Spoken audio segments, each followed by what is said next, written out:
This is Jeremy Wentworth-Stanley. I'm the fellow who has a hyphen in my name. The hyphen is silent, but I am anything but that.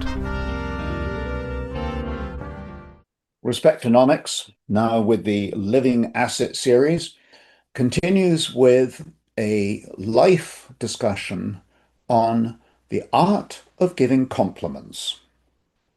Now, it has always been said that giving a compliment is a nice thing to do. So I'm going to start the ball rolling by complimenting you for listening. I think it's very gracious of you to take the time out and to give me your time, your attention, your ears to the words that I am speaking. My name is Jeremy Wentworth-Stanley. I am your voice of Respectonomics. And what we're talking about here is, and listening to, is the concept of compliments. Because when we give a compliment to somebody, there are two things that happen.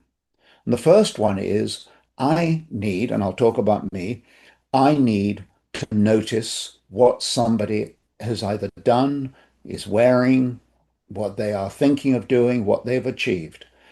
Whatever it is, I have a sense of awareness. So when you give a compliment, the first thing we do is to become aware. I am aware of another human being. If that was the starting gate and the ending gate of this discussion, we would have achieved 90% of the purpose of human life, and that is being aware of the other human being.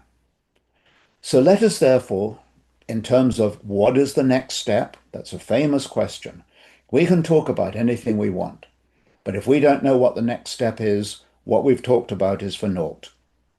And what we're talking about is giving compliments, but you give a compliment because you're aware.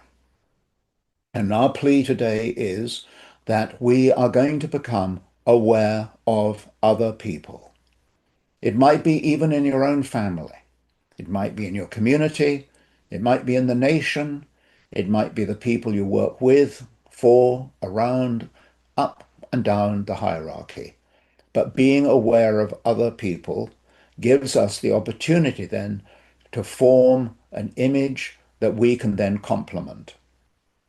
One of the ways of doing that is any conversation you have or any time you're meeting with another human being, another individual, is merely to look at them and to think, what are the three things I like about you? It might be their outfit. It might be the way they're talking. It might be their achievements. It might be their ideas. It may be their humility. It may be their sense of engagement.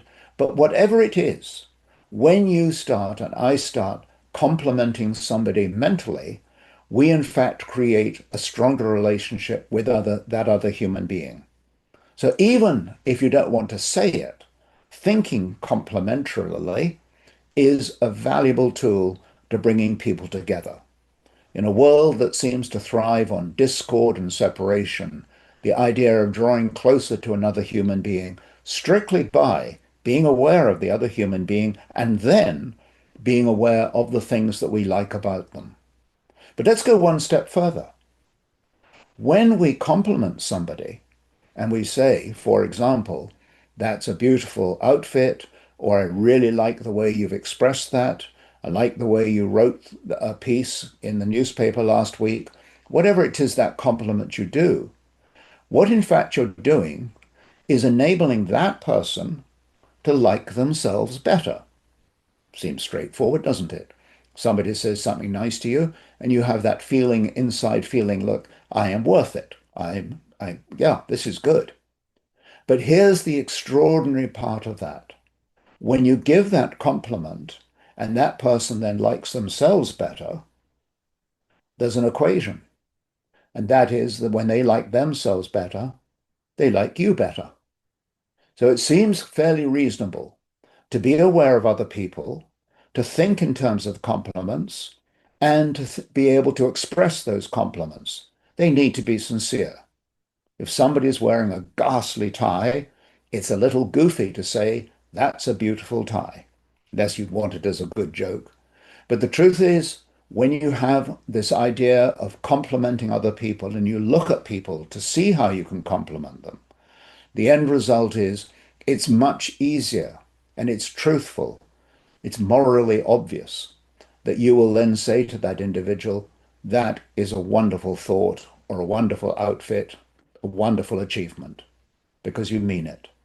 And when you mean it, that individual will find that strengthening, and that strengthening of themselves is precisely what strengthens the friendship, the relationship they have with you.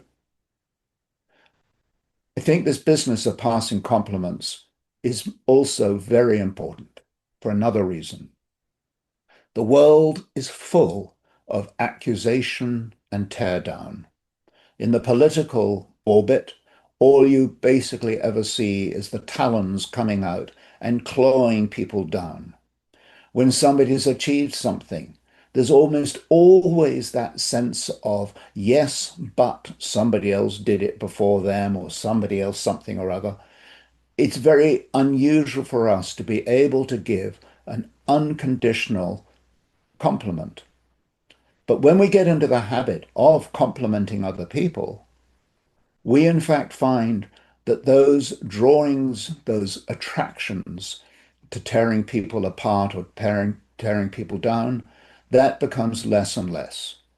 So if humanly we go and think of the nice things about somebody else, and we think that it improves and believe we know that it improves their lives, that is an enormous gift to humanity.